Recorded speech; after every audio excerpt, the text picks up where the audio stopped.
Hello, xin chào tất cả anh em nha. Hôm nay mình cho anh em nghe ca khúc rất là hay luôn.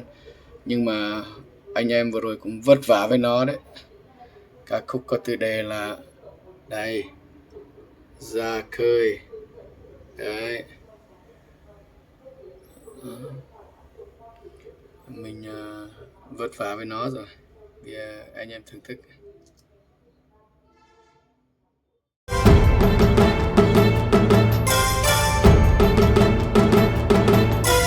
Yo, yo yo ho yo.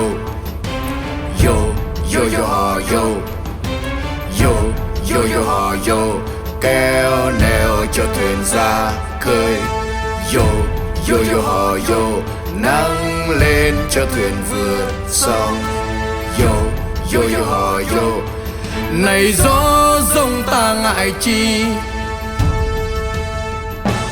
lắc lư thuyền trông chênh lắc lư, bàn tay chèo lái xô sông xô mạn thuyền. Yo yo yo ho yo, hùi yo hùi, yo yo ho yo, hùi yo hùi, xít quỷ yo hùi, hùi yo wo.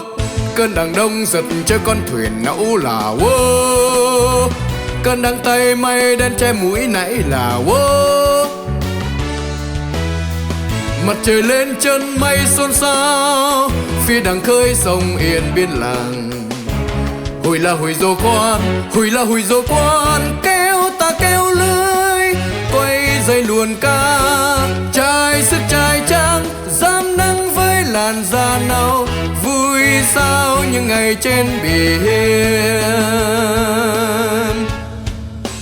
Thuyền đi chung khơi buông neo giăng câu tay lưới tay chèo, đưa thuyền ta ra khơi.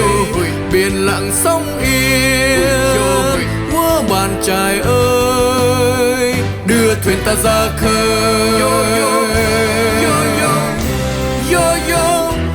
Yo yo ho yo, yo yo. Đấy. Mời bà con nhé.